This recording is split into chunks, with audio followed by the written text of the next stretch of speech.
And record. Everything seems to be working today. Baruch Hashem.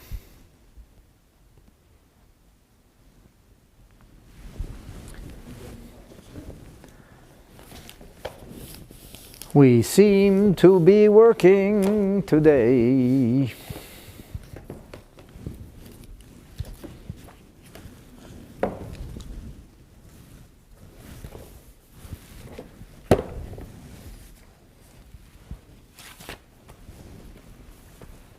Yeah? Are we live?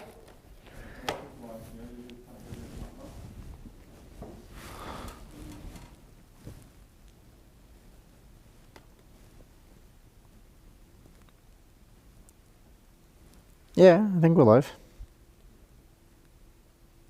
Oh no, I have to go live. I have to press go live. Go live. Now we're live. Okay. It could be we were live on YouTube already. Ya la da da ma ma ma ma ma ma ma ma ma ma.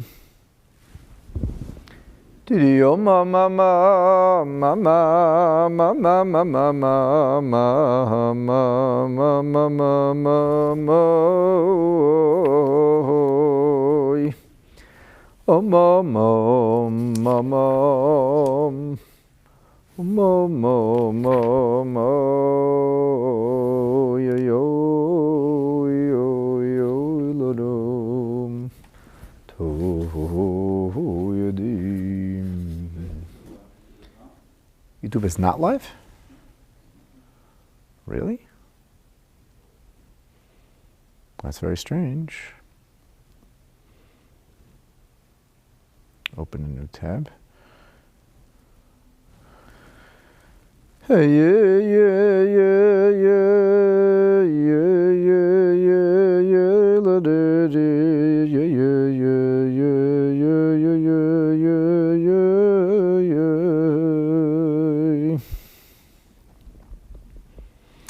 Yo, yo, yo, yo, yo, yo, yo, yo, yo, yo, yo, yo, yo, lo, lo, lo, lo, lo. I believe we are live.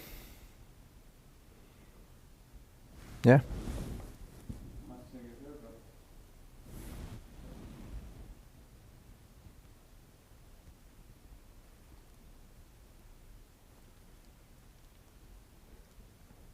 I believe we're live.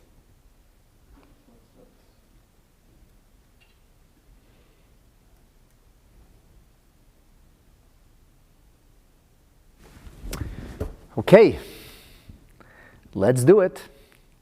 Today we continue our study of Megillat Esther. Such fascinating stuff, such fascinating, amazing, and incredible things going on here in the Megillah. I want to begin by responding to a comment that somebody made on Facebook. I should remind you all, by the way, I really think you should watch on YouTube. It is better quality. youtube.com/Rabbi Mendel Kaplan. If you subscribe and you enable notifications, you'll know when I go live. But Facebook Live works too. Okay. So somebody expressed themselves with great angst and frustration about Achashverosh. What a miserable guy. Wow. Esther lies on the floor and begs and cries, and Achashverosh is gracious to her. He extends his scepter. Look, my friends, Achashverosh is a bad man. He's a very bad man. That's part of the miracle. That's part of what's so amazing in this story. I think we need to be clear. Achashverosh is not one of our heroes. Let me repeat that. Achashverosh is not a person we look up to.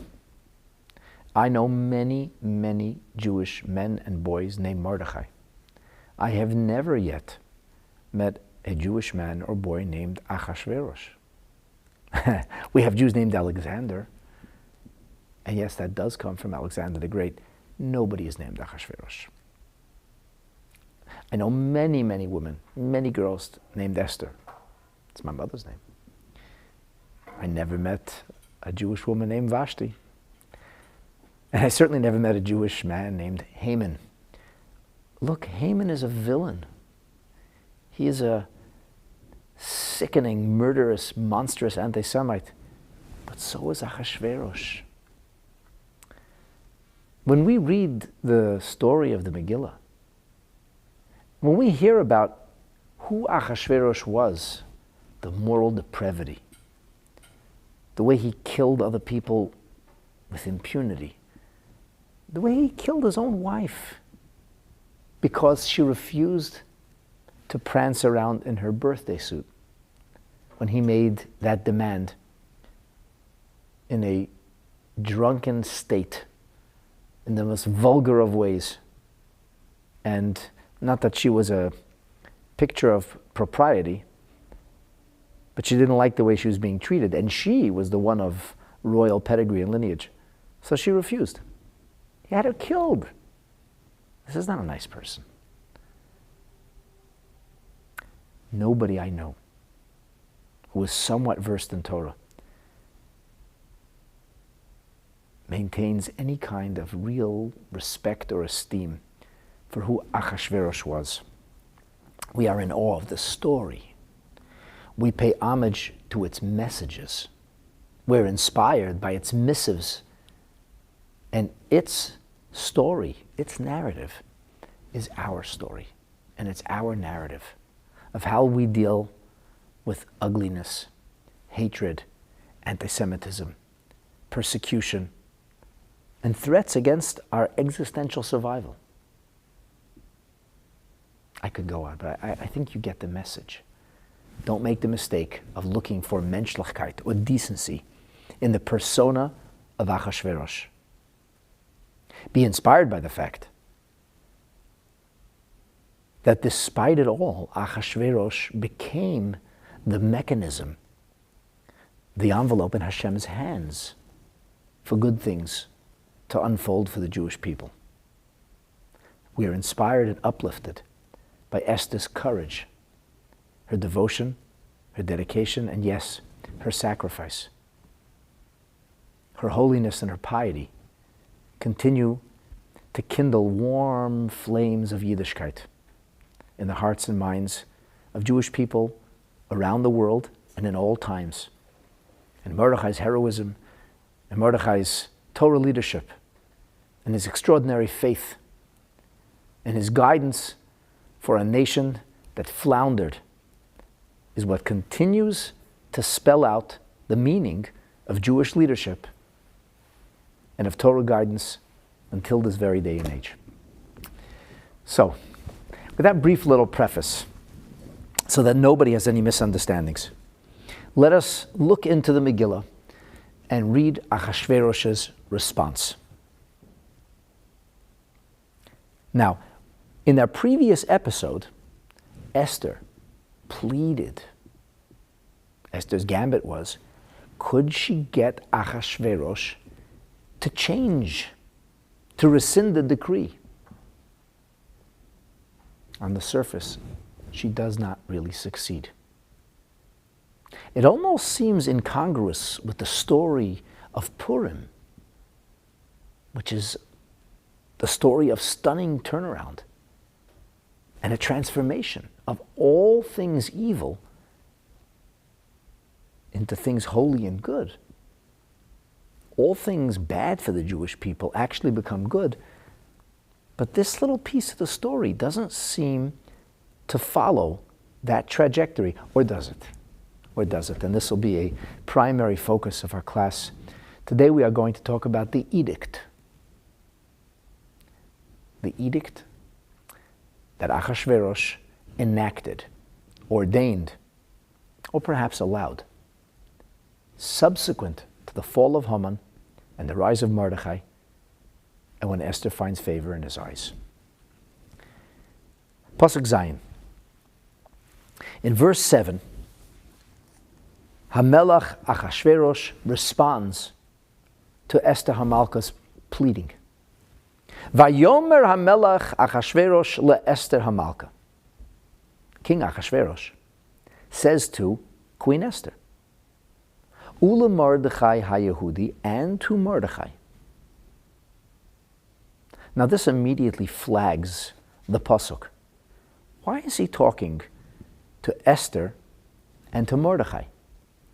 In the previous verses, Esther approaches Achashverosh. Mordechai is nowhere to be seen. Chapter 8 opens with the notion of Achashverosh giving the home of Haman to Esther, and Esther introducing Mordechai to him. Yesterday, as we talked about in great detail, verse 3 onward leaps forward a couple of months. Now we're in the end of Sivan. Vatosef Esther, Esther again speaks before the king. So this is a full 70 days later, actually. And 70 days later, when Esther speaks to the king, we don't hear a mention of Mordechai being present. Esther comes. As we learned in our previous episode of Megillat Esther, Esther falls, vatipol of raglo, falls before his feet, vateif, she weeps, vatetchana, she pleads. And what does she ask for? Lahavir et rat Haman, she wants to do away with the evil scheme of Haman the Agagite, with the plot that he had plotted against the Jewish people. And the king extends a scepter, and the king says, please, feel free, relax, you don't need to cry. I'm ready to listen. And Esther makes a request. She prefaces by saying, Imala melech tov, imatza sichein. We explained all this yesterday in detail, what exactly Esther says and how she intends to have her request responded to favorably. That was the queen's gambit. What she asked for, Yikatev lahashiv et hasfarim. She said, let it be written in order to all provinces to return the letter, rescind the decree that Haman had written. And she says, I can't survive otherwise. That's what happens in the beginning of chapter 8. Now in the 7th verse, Achashverosh is responding. And all of a sudden he's talking to Esther Hamalka, Ulu Mordechai HaYehudi. Where did Mordechai come from? How did he enter into this conversation? And if he was part of the conversation, why don't we hear about it in verse 3, 4, or 5, or 6? It's a really good question, and it has to be understood. What does Achashverosh actually answer? Esther said, please rescind the decree. Achashverosh says, Hine Beit Haman natati leEsther. He's talking about Esther in third person. It's almost as if he's primarily addressing Mordechai. But Mordechai wasn't even part of this conversation. He says that, behold, Hine, I gave the house of Haman to Esther. Well, that's a gesture of goodwill, right? And not only did I give the house of Haman to Esther, but furthermore, V'oto, and Haman himself, Tolu al ha'etz, they hung him on the gibbet, on the gallows. And why did I do this? Al asher shalach yodo ba'Yehudim, because he had sought to violently attack the Jewish people. He proverbially sent a hand against the Jewish people. When you speak euphemistically, say, don't raise your hand at me, or don't raise a hand. It's a euphemism for violence. So Haman had plotted violence. He had violently attacked the Jewish people, or prepared for a violent attack on the Jewish people. And Achashverosh says, you see what I did to him? Because he violently attacked the Jewish people, because he was plotting violence and sought to do violence, that's why I gave his house away, and that's why I had him hung. That's really nice, Achashverosh. Please tell me something we don't know yet. Oh, and by the way, do you think you could answer the question? Esther made a request. She said, my dear, beloved, royal husband, can you please allow me to keep living? Because if my family is exterminated, if my nation is bludgeoned, I'm not going to be able to function anymore. You're not going to have a beautiful queen. You're going to have a deranged or dead queen. So I can't function. I need you to do this for me. And Achashverosh says, 3 months ago I gave you his home. I gave Esther his home. He's not even talking to Esther, he's talking to Mordechai.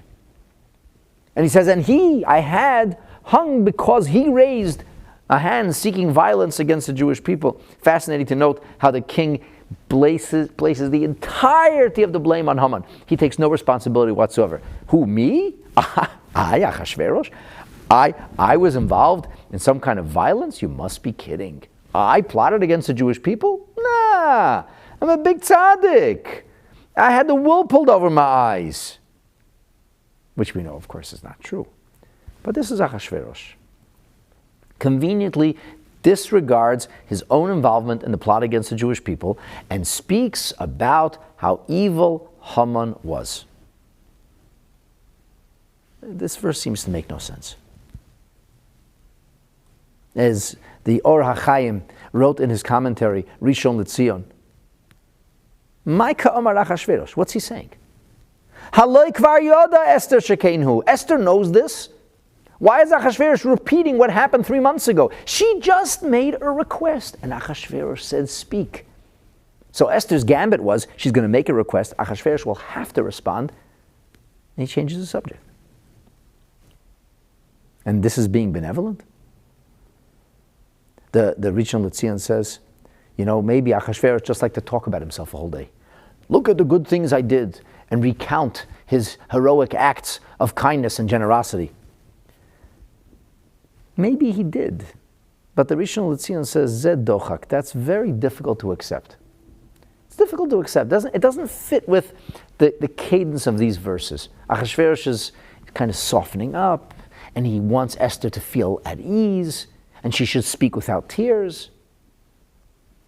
He seems to be playing along, and then just changes the subject.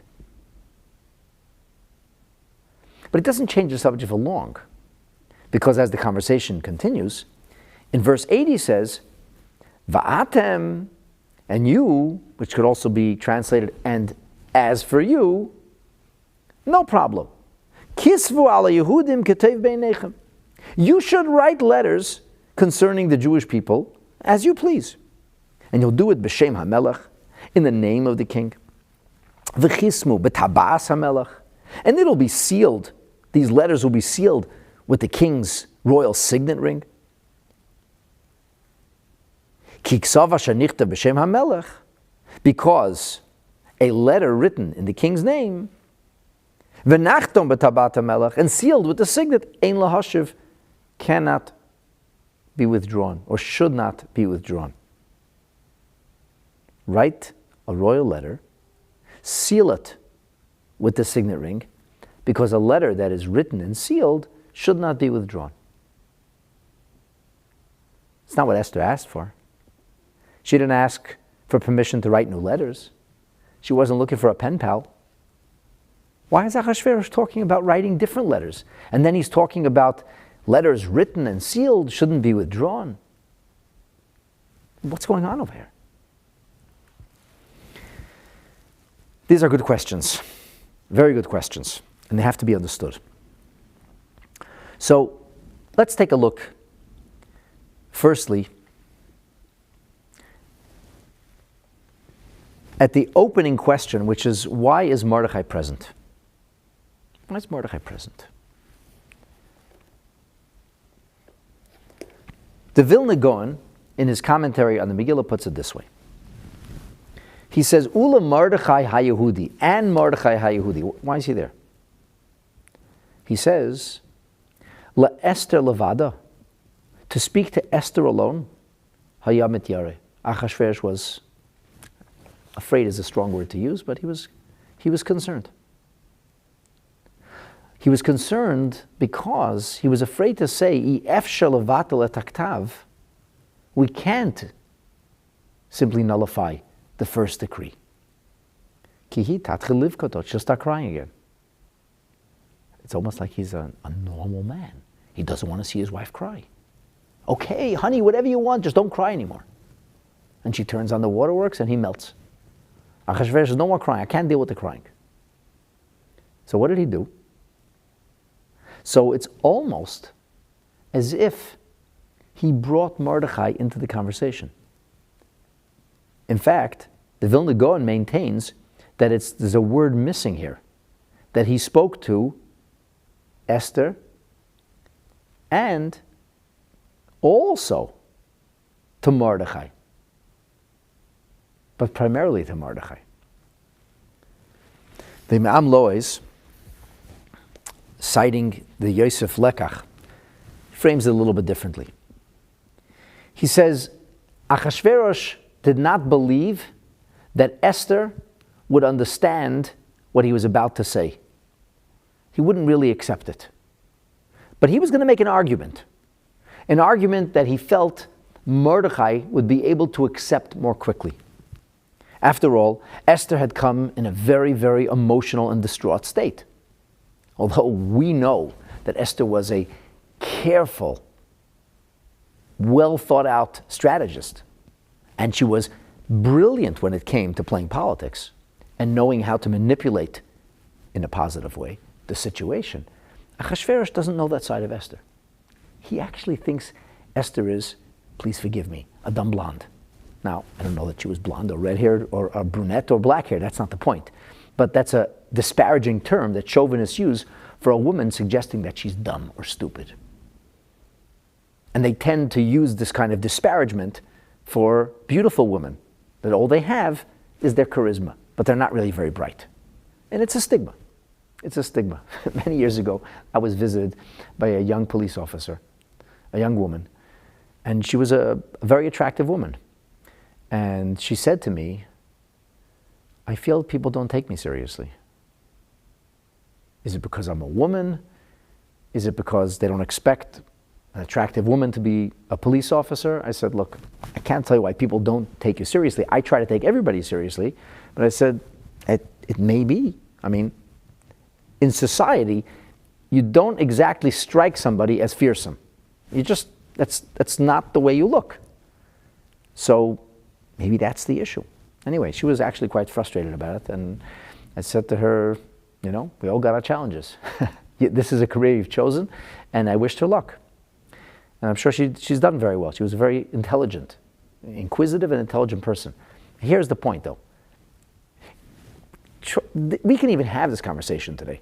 We can talk about it, and there are probably some people out there who are male chauvinists who are saying, this rabbi is too modern and too... Women are dumb. Okay, but a lot of people will appreciate what I'm saying, is saying like that's a misnomer. But in antiquity, in the days of Achashverosh, if you read the way he frames women in the beginning of the Megillah, they should be subservient and there to please their husbands. This is Persian society of millennia ago. I don't know that it's changed, but certainly of millennia ago, that was the way things were in Persia. And that's the ethos by which the Persian Empire functioned. When Vashti dared disobey her husband, who made the most vulgar and inappropriate request of her, she paid with her life. So Achashverosh figures she's a dumb blonde. She doesn't understand politics. She's not going to appreciate what I'm about to say. Mordechai, he is a seasoned politician. He's a parliamentarian. He'll understand what I'm saying. What is Achashverosh really saying? Achashverosh says, you guys need to learn how to write letters. You need to start some new letter writing because we can't simply cancel the old letter. It's not the way it works. Once something has been legislated as law, we can't simply de-legislate it and make a fool of myself, make a fool of my kingdom. So What needs to happen is we need to cleverly word a new communication, and the new communique will, in effect, blunt the effect or the impact of the first communique, the first law, without actually demolishing it or without formally displacing it. In other words, Achashverosh is playing a game now. He doesn't want to lose face. He doesn't want to look foolish. He's almost giving a responsibility to Mordechai and Esther. You guys figure this out. Make it work. I'm behind you. Make it work. And so, thinking that Lo Tavin, the Yosef Lekach says, she's a woman. She won't. Isha Tavin. She's a woman, he said. She's a beauty queen. She's not going to understand this. I didn't say that's my opinion. That's Achashverosh speaking. So he says, we need to have Mordechai. So it must have been rather interesting, because here was Esther, who did not come to Achashverosh and present herself as calm, scheming, strategic. She presented herself as a broken woman, as a person who's deeply sensitive to the needs of others and especially connected to her family. Her appeal was primarily an emotional appeal. It wasn't made on the grounds of logic. But Achashverosh is now going to be talking political science. And he figures, since Esther introduced me to Mordechai, and since clearly she trusts him, and because there was first about saving Esther and then saving Mordechai, and now it's part 3, we're dealing with the bigger issue, the Jewish people themselves. If I have Mordechai here, if she don't understand, he'll explain it to her. This is the way it has to be. So now we know how Mordechai ended up here. It was as if Esther made a request. Achashverosh said, call Mordechai, please. And I don't know what they talked about in between, or if Esther went to cool her heels, but then Mordechai came and the conversation continued. So Achashverosh speaks to both Mordechai and Esther, but first he speaks to Mordechai. He says, I gave Haman's house to Esther. Now we can take a look and see why he's talking about giving the home or the estate that we already know about. Esther knows about it, Mordechai knows about it, Achashverosh knows about it, all of Shushan knows about it. And that's precisely the point. Rashi explains, Hine Beis Haman. Beis Haman, he's talking about Haman. He says, Me'ata, hakol ro'im shani chafetz b'chem. Everybody sees that I'm favorably disposed to you. Everybody sees that now. V'chol ma shetoimru yaminu, whatever they'll say in my name, you'll be believed. You have the position of power. The fact that you're contradicting Haman is not going to be construed as suspicious. After all, Haman has been entirely eliminated. It's you who I trust. It's you who got his wealth, his estate, his compound. Yaminu hakoil shemi'itihu. They'll believe it's a royal edict. Lefikach, this is the reasoning. Therefore, ein tzrichem atem lahashivam. You don't need to bring back the old letters. You just need to write new letters, that's all. Elakisvu svarim acherim. Write new letters. And don't ask me what to write, Achashverosh says. I'll leave that to you. You figure it out. You don't need to write new, to do away with the old letter. You simply need to reinterpret. Forget about the past. Go forward. What I've done is given you the credibility. So now this verse starts to make a little more sense. Now we understand that the king needs to have Mordechai present in his mind, thinking that Esther will never understand him, but she understands far too well. And it's not really what she wanted, but this is the best that she could get. as you will see, it actually turns out to be much better than something Esther could have asked for. But that's Hashem making things work.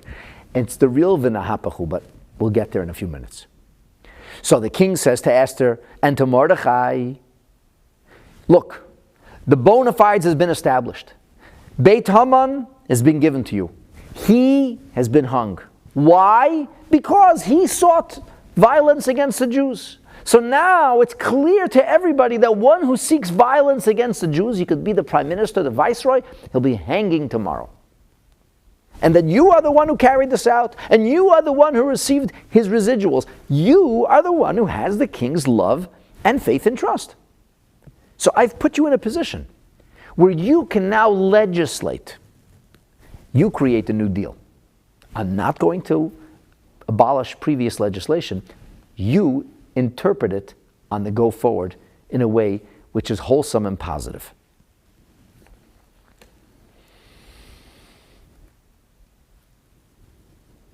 In the words of the Ralbag, Gersonides, he says, what Haman had written is now circumspect. People would say, Haman must have taken advantage of the king. He must have forged things. And the proof? He's hanging. If he had done what the king wanted, do you think that the king would have had him hung? Do you think that the king would have sequestered his estates and passed them on to Esther? Clearly, Haman did something terrible against the king. He violated the king's trust. People knew he had the ring. The Jewish people knew he had the ring. Haman had the power. And Haman has been deposed since he had the power and he's been removed in such a way. So therefore it becomes clear that he was a forgery. After all, Gersonides reasons. Haman could have been executed in an honorable way. You might remember that a few episodes ago, I shared with you the notion that Haman had pleaded with Mordechai, don't hang me. If I have to die, do so in a way which befits somebody of my political persuasion and background and power. Mordechai didn't listen to a word he said, because he understood that this demonic, diabolical, evil anti-Semite was just trying to die a certain way, if he had to die, so that his plans and plots wouldn't die with him. Achashverosh understood this well too. He said, look, forgive me, canine lovers. I had him hung like a dog. I had him hung like a lowlife. It was a vulgar, disgusting kind of death. Hanging it from 50 amot high. So clearly, people will see that he's been entirely discredited. And if so, they won't even look at what he wrote. But when a new communique comes, and it's from the king, and it's got the royal seal, they'll focus on that. And so you have an opportunity now to do what you must. Now, another way of understanding this, says Rabbeinu Avram Galiko, he says, you know, the people in Shushan, they saw Haman hanging. He was decorating the skyline of the city. It's the letters that need to be written for those who are much further away. Not everybody heard the gory details. People may have heard that Haman was deposed, but they don't know exactly what happened. So Achashverosh mentions the home that's been handed over. He mentions the hanging because he was a Tzorer HaYehudim, one who sought violence against the Jews. But then he says, in verse 8, Kisvu ala Yehudim ketev b'nechem, but you are going to need to write some letters. It's not enough for people to say, oh, Haman probably did something terrible, and the letters he wrote are all forgeries. You're going to need to send out letters, and you can do as you please. And he says it'll be sealed, it'll be signed, but I cannot rescind the previous order. Now, Rashi says something very interesting. Rashi says, what does it mean you cannot rescind the previous order? Rashi says, Eino Allah Hashivai. Freely translated, it's not nice. If you want it in a more sophisticated way, It's inappropriate, unbecoming. Lases ksav hamelo beziyuf, as if to disqualify a royal edict. That means that the system is broken. How could such a thing be? So you have to very cleverly reframe it. You have to redirect things. You have to explain the letter. And the final word will, of course, hold sway. The Rishon LeZion, in his explanation of the questions that he asked about why he's talking about the house of Haman, he says now a person will be afraid to start up with the Jewish people. They'll be afraid of Am Yisrael. Why?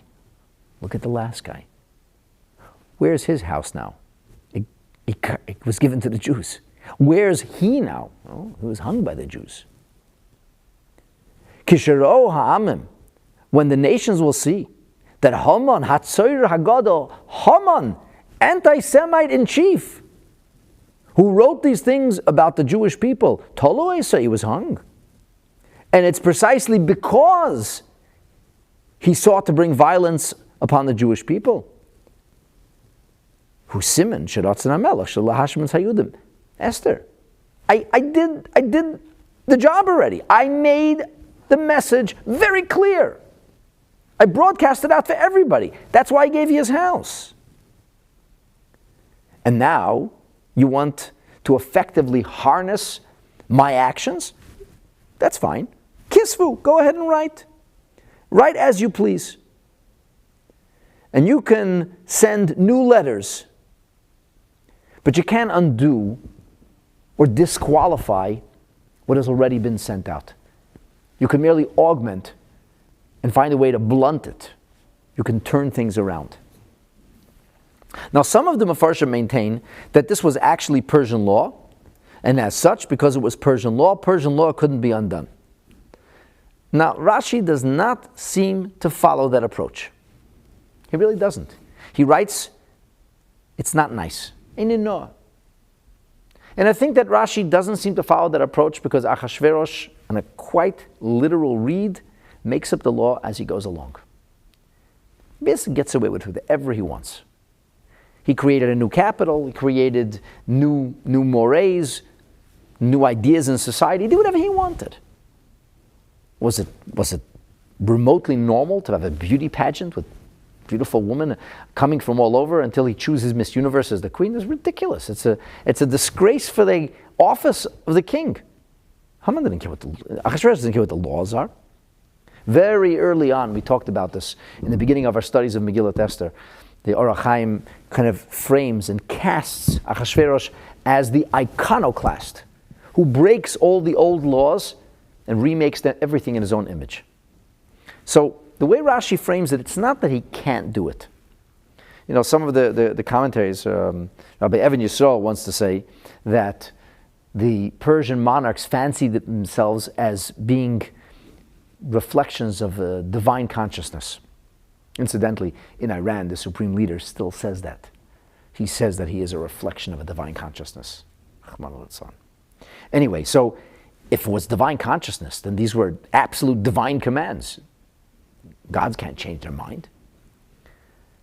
So you have to formulate a new communique in such a manner that it bypasses and limits its significance and its consequences. But you can't simply do away with it. You can't simply vaporize what was. You have to deal with the situation as is. As some of the other Mefarshim explain, Achashverosh said to them, look, this is not a good idea. I can't do it and survive with my monarchy intact. I'm going to look like a fool. I have to look good.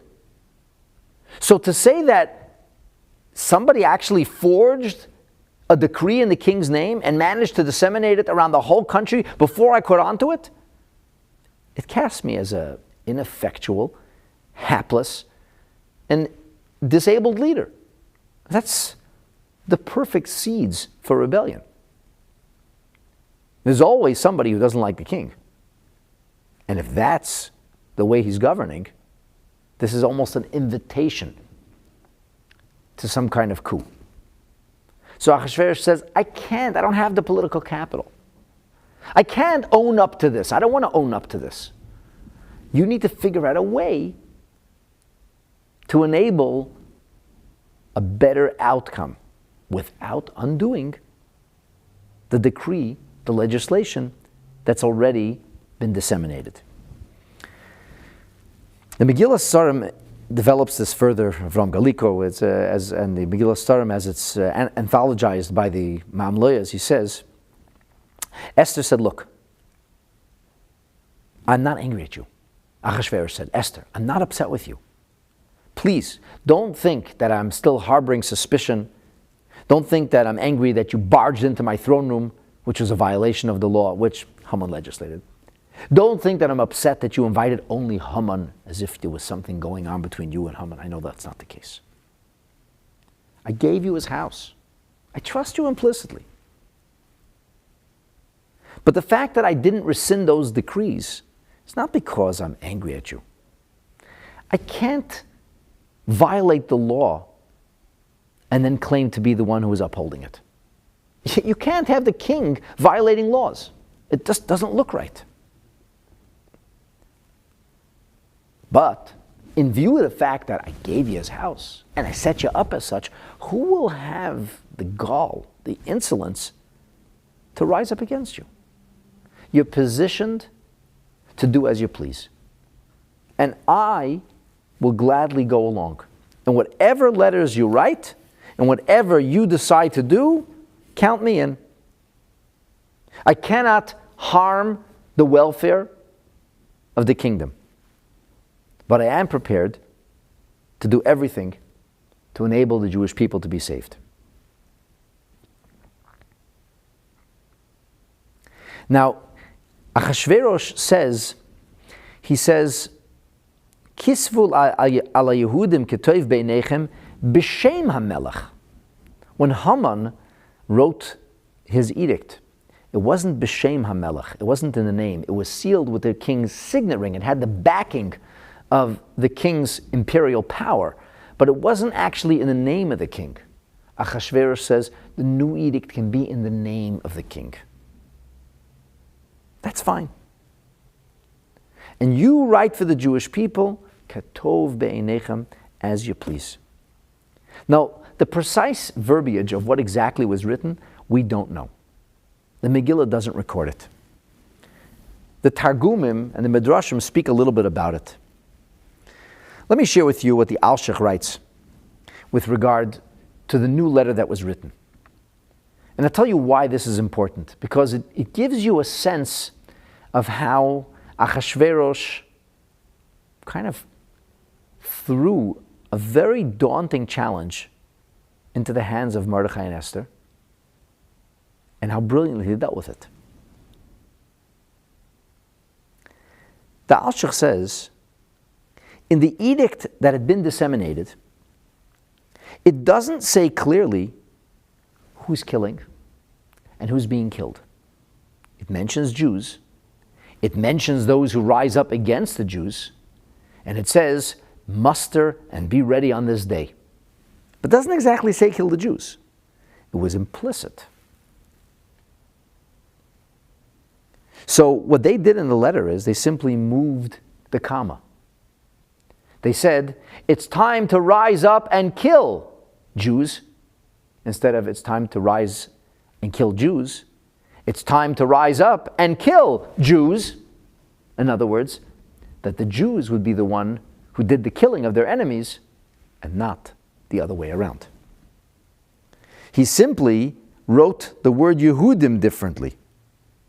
And that's exactly what the king had kind of allowed them to do. He said, figure out a way to manipulate the first letter so as not to invalidate it, and nobody will question your interpretation because they see I have given you my full backing. To be fair to Achashverosh, he's a genius. There's a dispute in the Gemara if he was Melech Pikach or Melech Shaita, if he was a fool or brilliant. And it's a funny kind of argument. That's the gulf between brilliant and foolish is quite wide. Achashverosh acts like a brute. He behaves foolishly, but he's also brilliant at the same time. How do they say? Crazy as a fox. Achashverosh doesn't want to invalidate the previous edict because it makes him look bad. And he's not sure how, but he knows that Mordechai and Esther will find a way to make him look good, Haman look bad, and save the Jewish people. And they do. So of course, Achashverosh didn't have to do the work.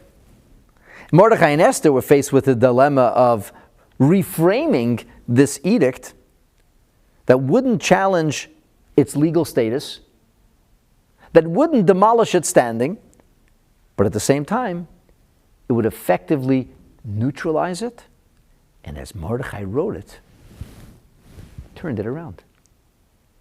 This is the real v'nahapoch. This is the real transformation. Because had the first letter simply been rescinded, the Jewish people were supposed to be killed, and now they weren't. Instead, what happens is that the Jewish people were empowered to kill their enemies. There was no anti-Semitism for decades, maybe a century afterwards. People were terrified of the Jewish people. The neo-Nazis and the extreme lunatic left went into hiding. They were terrified of the Jews after this. All of the open, out-of-the-box anti-Semites were put down. And everybody else kind of began to look at things very differently. There's an incredible medrash. The medrash says about this very idea, Hanes sha'od asa HaKadosh Baruch Hu. It's an exposition of a verse in the 55th chapter of Yeshayahu.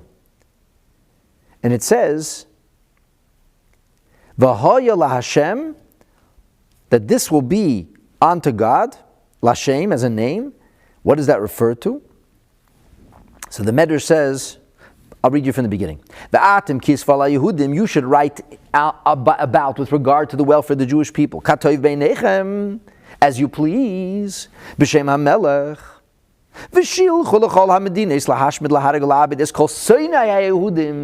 You'll send out letters that allow the Jewish people to defend themselves and kill all the haters and would-be murderers. On the very day that the enemies of the Jewish people had planned genocide for the Jewish people, enemies, haters, and murderers would be eliminated. It was totally changed. And here the Medrash says, V'hayel Hashem Lashem. It's a name. God made himself a name. What does this mean? Zeh hanes she'asa HaKadosh Baruch Hu. This is a miracle that God did. Shaloi nase kamoyu, that there has never been a miracle like this. Yesh lecha ba'olam shenase k'nes hazeh. Has he ever seen such a thing? Sheyasu nekama b'Yisrael ba'ivayim v'asu b'sineim k'ritzonim, that we, the Jewish people, were able to rise up against our enemies and neutralize. It never happened. At best, we were saved from our enemies. That we should be able to exact vengeance against our enemies? Never happened such a thing. Nofal pachdom aleim, as the Mefarshim say, the fear of Am Yisrael, the dread, the terror was driven into the hearts of all the anti-Semites. You never had such a thing. It's very interesting. The Alter Rebbe in Torah in the Maimarim that speak about Purim in the Megillah, on page Tzadik Dalet, he speaks about this notion of Yithapchach HaShochel in Hara. It's a Zoharic concept in which sometimes darkness can be restrained or crushed, or the dark energy and forces can be sublimated and redirected, entirely transformed. And that's called Ithapcha, transformation of Chashecha, of darkness, into light. Not that when you turn the lights on, the darkness is dispelled. That's iskafia. That's, you're getting rid of it. You're chasing away the darkness by the power of light. Here, darkness itself illuminates. By the way, what that means, that darkness itself will illuminate, nobody knows. Nobody's ever experienced anything like that. I have a memory, I shared this many times as a child, sitting on my father's lap at the Farbrengen, somewhere in the 70s, in the late 70s, I don't know, 76, 77, 78, somewhere around there. And the Rebbe says, when Mashiach will come, hachoshech atzma yor, darkness itself will illuminate. The Rebbe said, Vadas meint, veis keinen nicht. What that means, nobody knows. V'haraya sich allein veis nicht. And the proof is, I myself don't know. Why do I remember this? Because I was so traumatized to hear the Rebbe saying he didn't know something. To me, the Rebbe knew everything. Maybe it was 1980. I don't know exactly when. I know I'm a boy. I'm a boy, and I can't tell you much of what the Rebbe said at the Reframing. I would sit there and daydream on my father's lap, not appreciating the incredible privilege I had at the time. But I do remember this statement. And I remember the Rebbe's voice, a proof, I myself don't know what it means. So we don't know what this means. But proverbially speaking, it represents a concept which will even be experienced in the most literal way, with darkness turning into photons when Mashiach comes. So the Alter Rebbe talks about this. And he says, Me'ein ze haya hanes shel Purim. This was the miracle of Purim. Shenishapech leiv Achashverosh l'tov. That Achashverosh's heart actually became good for the Jewish people. He doesn't take the cynical approach that Achashverosh is just trying to blame Haman for everything. He actually had amnesia. He forgot that he hated the Jewish people so much, it seems. There was actually goodness in his heart for a change. So it seems. The same vulgar mouth. The same vulgar mouth that dripped with hatred, that said to Haman, the nation, do as you please. It's yours. Have fun. Hu atzmai, he himself says, Va'atem kisva leYehudim. You now write a letter, a royal edict, for the benefit of the Jews. Katoiv beinechem. Same exact words. And Alter Rebbe says, since the words katoiv beinecha, as is good in your eyes, as per you see fit, was said to Haman. And then to Mordechai and Esther, he says, Katov be'einechem, as you see fit. Virtually the same exact words, except be'einecha, singular, is talking to Haman, and here he's talking to Mordechai and Esther, so it's be'einechem, it's the same words. Shehu inyan ishapcha chashechel l'nehira. This is the notion of transformation of light into darkness. And this is the idea of a nigla kavod Hashem lamata, that Hashem's glory is revealed b'makom hachoshech, in the place of darkness. And this, I believe, is the pshat in the Medrash. That's what the Medrash means to say. That's the deeper meaning of the Medrash. That's the miracle that ever happened, because darkness wasn't eliminated, it wasn't crushed. Darkness was transformed. This wasn't a day that the Jewish people were slated for extermination, which they were able to avoid. It was the day in which you didn't want to be an anti-Semite, because anti-Semites and would-be haters had their heads handed to them. People were terrified of the Jewish people. They would never start up with them. A total turnabout.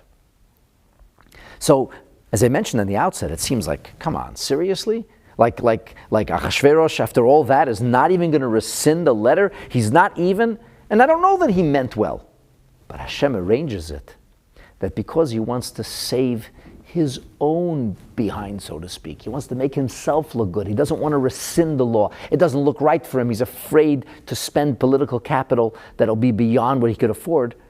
The reality is, it turns out extraordinarily, amazingly good. The polar opposite. The opposite of being destroyed is not to survive. The opposite of being destroyed is to develop and flourish. Had Achashverosh rescinded the original decree, we would have survived. In the way he now paved the pathway, in the manner that he allows Mordechai and Esther to do this, it turns out not only that we survive, but we flourish and we triumph. And that is really the story of Purim and the Megillah. It doesn't give Achashverosh credit. It's Hamelech Malchei Hamlochim. It's the King of all kings, who works through the medium of this particular monarch in order to teach us a lesson about how we can and will navigate the various waves that come our way, and how we, Emir Hashem, will ultimately triumph and prevail. So Achashverosh has now positioned Mordechai and Esther, and he begins his statement with the word Hine. The Divrei Esther says, you must know that in biblical grammar, the word Hine is Lashon Simcha. It denotes a certain joy. Achashverosh took joy. He was satisfied and happy about what he did. And this was a good thing. It wasn't just nice that they had the compound. It was a very good thing because it was symbolic of precisely the power base that Esther and Mordechai needed to be able to bring about not only the salvation, but the triumph of Am Yisrael. So write these letters, says Achashverosh. Do as you must, and by doing as you must, I know that things will go well for you. So what happened? Well, Mordechai got to work. Vayikru Sofrei HaMelech. Now that Achashverosh has empowered Mordechai and Esther to do as they must, or as we might say, as they will, now that he's given them carte blanche permission to not to annul, but to override and to rework the circumstances by wording a new decree in any manner that allows Am Yisrael to be so successful. So now at this point, Mordechai is going to get to work. And here's something very interesting happens. Vayikru Sofrei HaMelech. Mordechai calls or summons the king's scribes. Ba'etahi. Right then and there. What's the Ba'etahi? Well, the Manas HaLevi says time is short. Many of the enemies of the Jewish people did not yet know what was happening. And they were actively plotting to harm and ultimately to murder the Jewish people. The Jewish people were living in tremendous fear at this time. It was not a good thing to be a Jew in the kingdom of Achashverosh during this period of time. Mordechai felt the pain of the Jewish people. He wants to alleviate the circumstances as soon as possible. It's not okay or good enough if, in fact, things get rotated before the 13th of Adar. And furthermore, the Jewish people have a lot of work to do because they have to now arm themselves. They have to kind of reposition themselves where they are going to be the ones who are doing the killing of bad people instead of being killed by bad people. Not simple. The Jewish people did not have organizations that promoted violence. They were not, per se, paramilitary units. They didn't have really the ability to do this overnight. So there was a lot of reorienting that had to take place. And as such, they needed as much time as possible. Mordechai doesn't waste a minute. He calls Sofrei HaMelech Beisahi, B'chodesh HaShlishi, it's the third month. Hu Chodesh Sivan, that's the month when Hashem gave us a Torah. B'shlosha ve'esrim boi, on the 23rd day of this month. And Vayikosev k'chol asher tziva Mordechai el haYehudim. The scribes wrote exactly according to everything that Mordechai had commanded regarding the Jewish people. El HaYehudim doesn't mean to the Jews, but rather with regard to the Jews, of the Jews. Now Mordechai has these things written, and it's also written El HaAchashdarpanim v'Hapachos v'Sorei HaMedinas. Others maintain that he did actually not write this about the Jews, but that he wrote a letter to the Jewish people too, because remember, from this point onward, the Jewish people have action to take. At any rate, whether he wrote only of the Jews or directly to the Jews, he also sent letters to Achashdarpanim, which are most of the English Megillas translated as satraps. V'Hapachos is governors, and Sorei HaMedinas is the nobility, the ruling class. Asher mehoidu v'yad kush, that spanned the enormous empire of Achashverosh from India to Eritrea, or something like that. The Gemara has a discussion about it. Either an enormously large area or just a large area. Shiva ve'esrim u'mea medina. Not 50 states, 127 provinces. Medina u'medina kichsava. Every single province in its language. Now, the word ksav means writing. A kotev is a writer or a script. And Rashi says, with regard to these words, El Medina o Medina, Kichsava, Rashi says, Kichsava means Ba'otiot Shalo, in its specific language, meaning in its specific alphabet. Kilushono is its actual language. So sometimes you can write language phonetically, using other alphabet.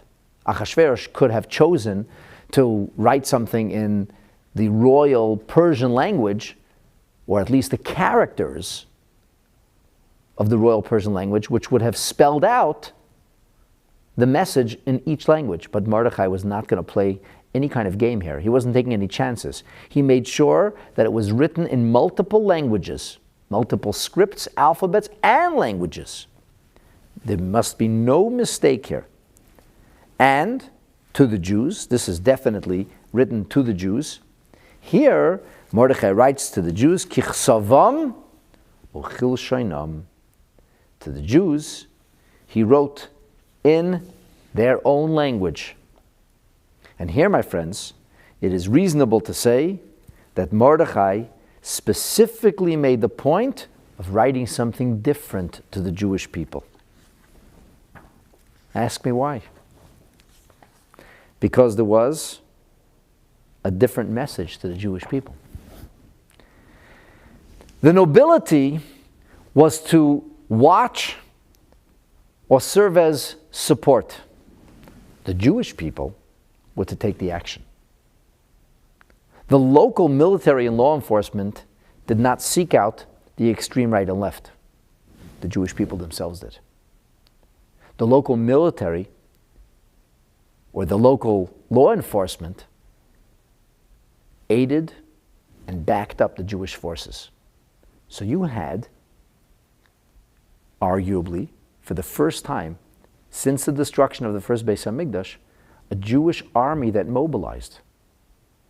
And their singular goal is to eliminate the enemies of the Jewish people, so that innocent lives will be protected and that these criminals will get their just deserts. Not simple at all. Really and truly extraordinary. And all of this under the nose of Achashverosh. And by his command. Not only with his explicit or tacit agreement, but with his encouragement. That's the Ishapcha. That's the transformation that we are speaking about. Now, in order to make sure that this happens in a really speedy way, Mordechai activates the Pony Express. Oh, by the way, the Pony Express, which was the way mail was delivered in the United States, with a brilliant system, a fresh horse, fed, groomed, well hydrated, would be waiting at the post, and the rider would come in from wherever he was, jump off the exhausted horse onto the fresh horse and ride to the next outpost. The Pony Express was the famous swift mail of the day, where mail was sped across the United States. And we'll talk about that in our next episode in greater detail. But the original Pony Express was actually the brainchild of Darius I. It preceded Achashverosh.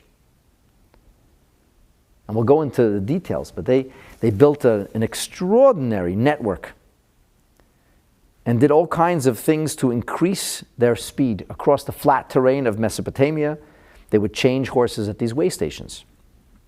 And we're going to hear about a Rochash, which is a famous swift breed of a horse. And we're also going to hear about fast mules or crazy camels. We'll soon see. There's different opinions as to what exactly was used. And we'll talk about this in great detail in our next episode. But the point is there were some very, very quick runners. This is the DHL of antiquity. And Mordechai makes sure to mobilize that Persian Pony Express and to get the message out as quickly as possible.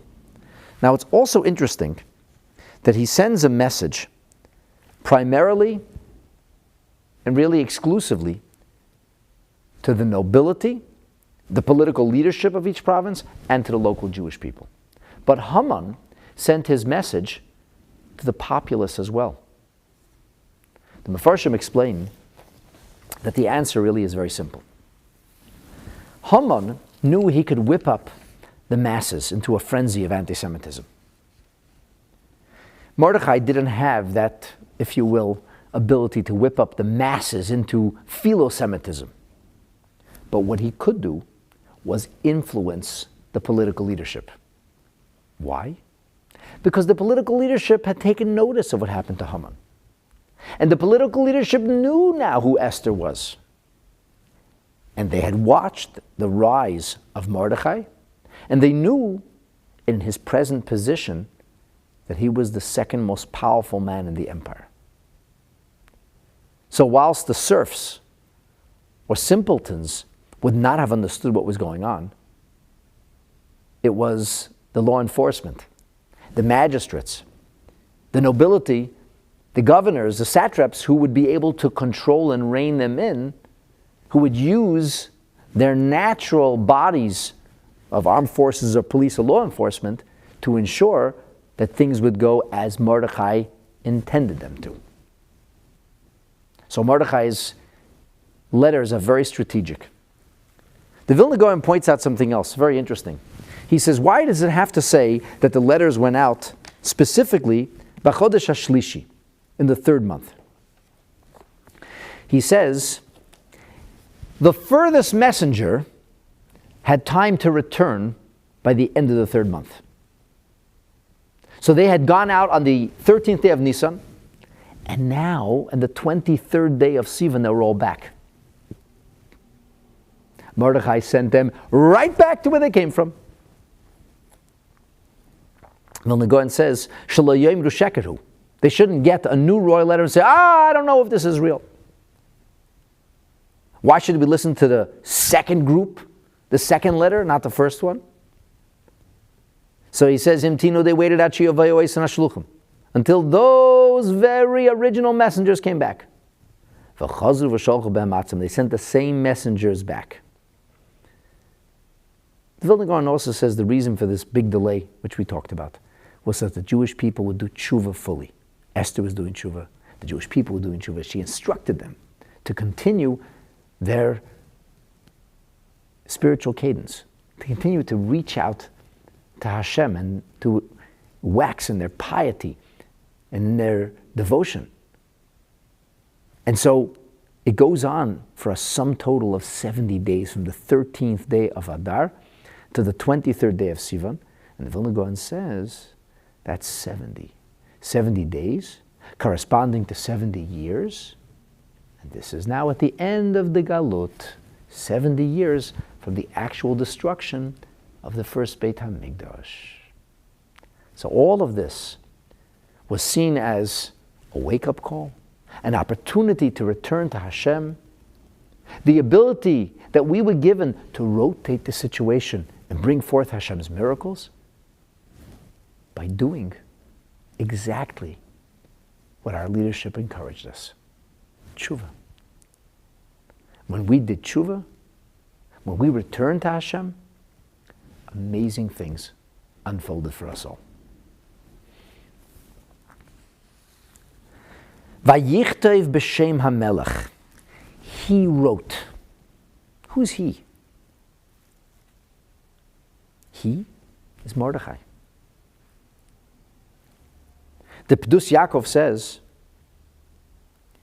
that Mordechai himself was the one who wrote these letters.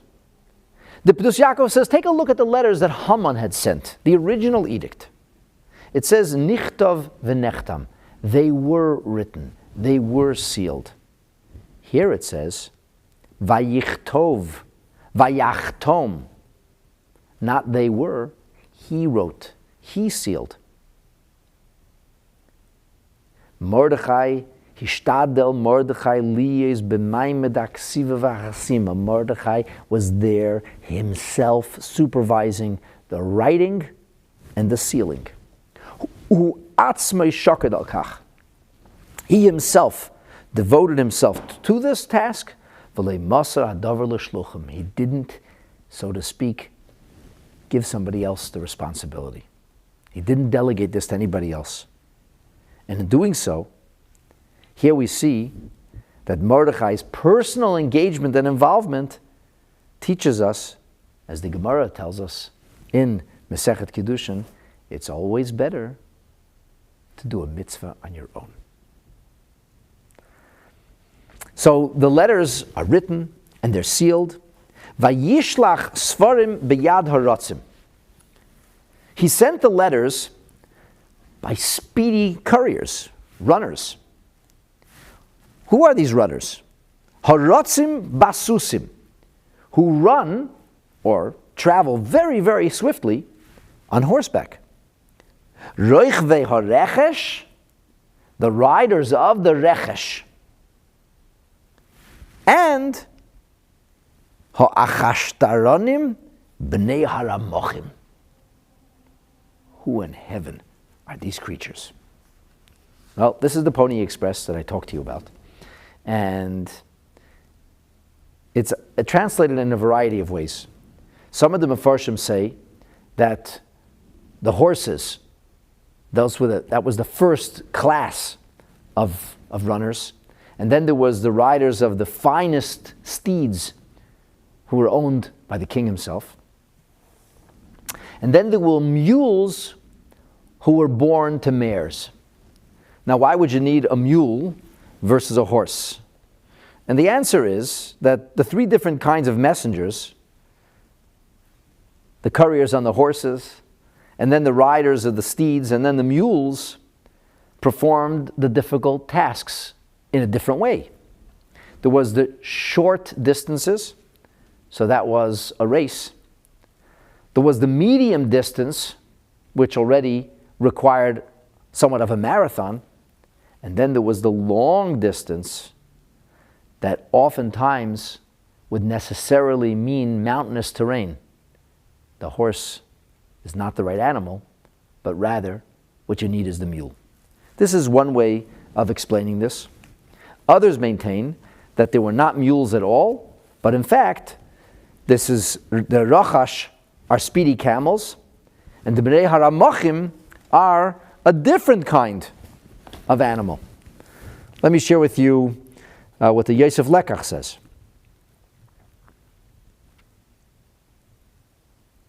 He says that Achashtronim Bnei Haramochim were a kind of camel. A camel who could travel on average 16 farsangs a day.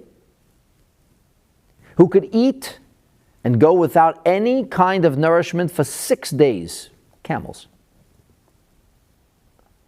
And he says this camel is called a Ramach. And the other camels are called Bnei Haramochim. And because Mordechai was so careful, he was so concerned with the welfare of Am Yisrael, and he didn't want people to have to suffer with the fear and anxiety or cower with the uncertainty. He wanted to bring the good news as quickly as possible, so he activated the multiple levels of the Persian Pony Express to make sure that the message would get out as quickly as possible. But who was he trying to protect? Not the actual physical welfare of Am Yisrael, but their emotional and their mental state of being, so that they shouldn't feel uncomfortable, so that their pain could be alleviated as swiftly as possible. Beautiful thought.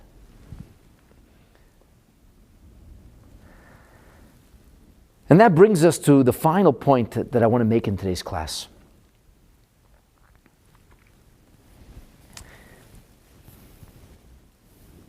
The message, which we don't really get details on this message, but the message was Asher Nosan HaMelech LaYehudim Asher B'chol Ir Ve'ir, that the king had given the right, the allowance to the Jewish people living in every city Lihi kohel, to congregate. V'la'amod al nafsham, gather together, and that they would stand up for their lives. Imagine that. Jewish people who would defend themselves. Lahashmid, laharig, ula'abed, to annihilate, to kill, and to destroy. Eskol, cheil, am umedina. They could go and annihilate and destroy every army or any nation or province, Hatzarim Mesam, who oppresses them. Taf v'nashim, including their women and children. No Geneva Conventions. Female homicide bombers are not okay. Children who walk with bombs strapped to them to kill Jews are not innocent targets. Sorry. Those who seek to kill, to murder, to maim, deserve to be eliminated, even if they're children. Hitler Youth are not exempt because they're 14 years old. And then Mordechai says, Ushalalom lavois. And they can also plunder their possessions. And all of that will take place. The killing, annihilating, the exterminating of all their enemies and all these bad elements in society is biyom echad, in one day, v'chol medinot hamelech, and then we go on to give the date. So here's a couple of very important points. Point number one.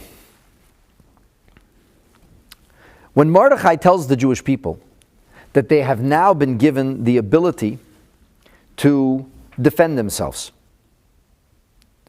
when Mordechai sends the message out so that the Jewish people know what they must do, and that nobility and governing parties know what they must do. What we have here is the king who has given the right for self-defense and allowed the plunder of the wealth of the enemies of the Jewish people. And Mordechai has no choice. He has to write that in the order because that's what the king said to do. The king said, you must work with the previous order and you simply have to reframe it. The previous order, the edict, spoke about the plunder. So plunder makes its way in here. However, very interestingly, the word b'yoyim echad is transposed. In Haman's original edict, they would kill, annihilate, and murder the Jewish people, committing genocide against the nation, and then plunder. Mordechai put the word plunder, shalalam lavois, before b'yoyim echad. Rashi says, incidentally, Achashverosh, Rashi says, is gemalim amamarim. These are very fast camels. He says, rotzim is runners, not runners, but rechve susim. These are riders of horses. And he said, run, make it fast. Okay. Rashi says, like the shalom lavois, kashanichtav b'rishonos, just like was written in the first.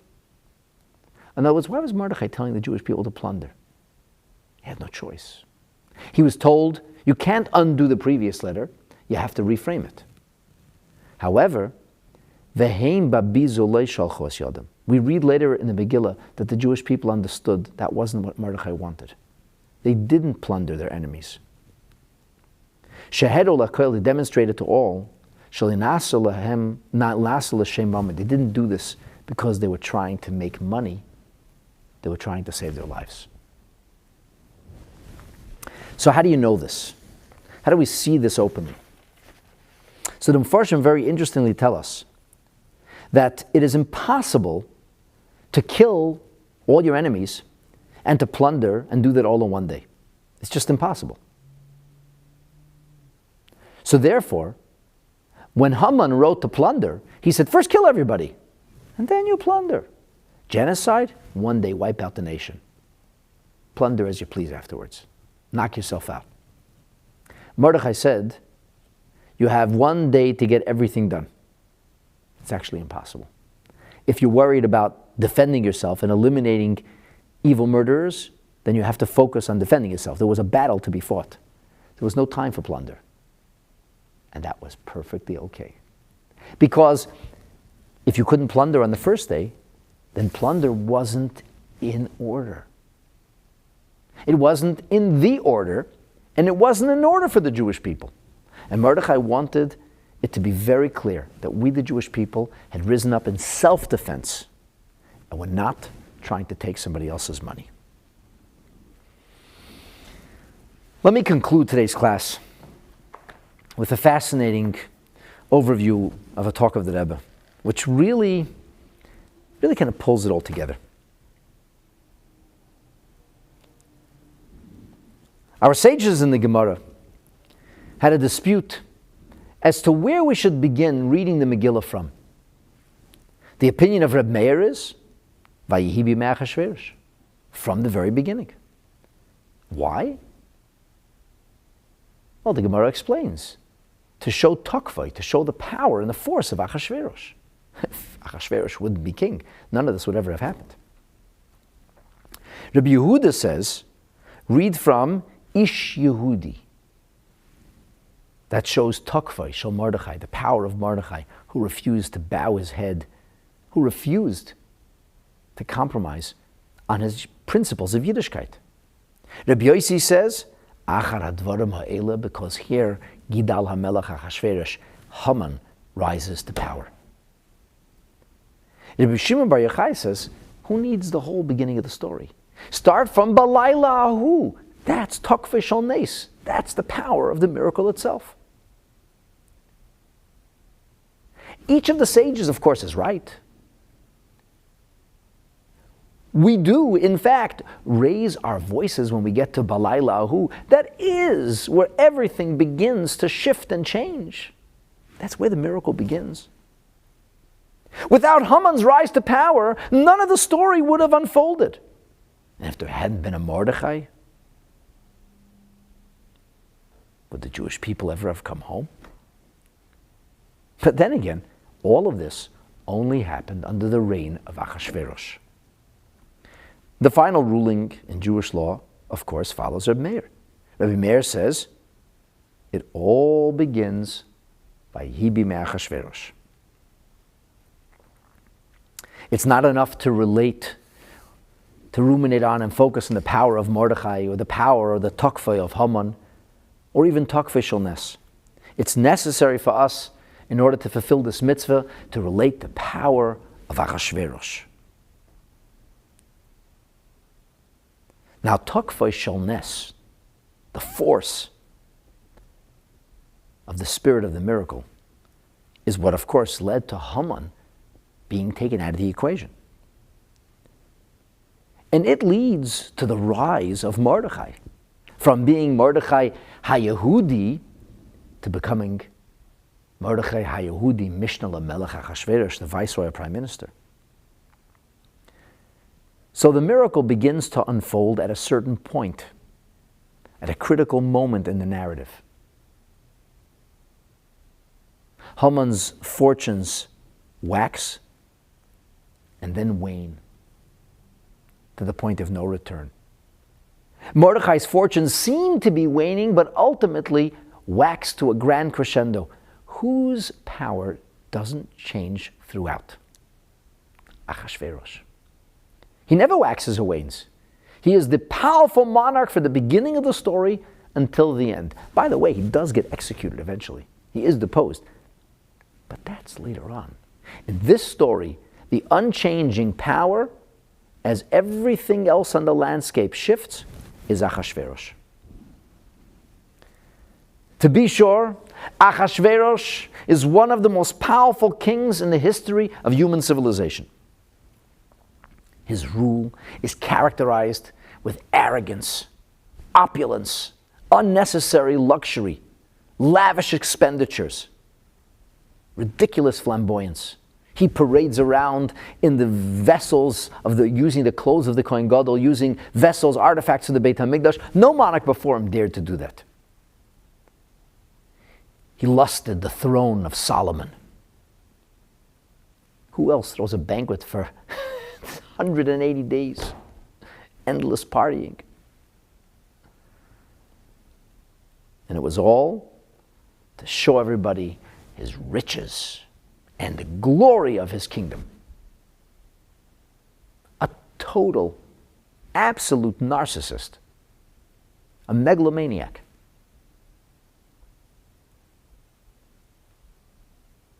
A deep and profound anti-Semite.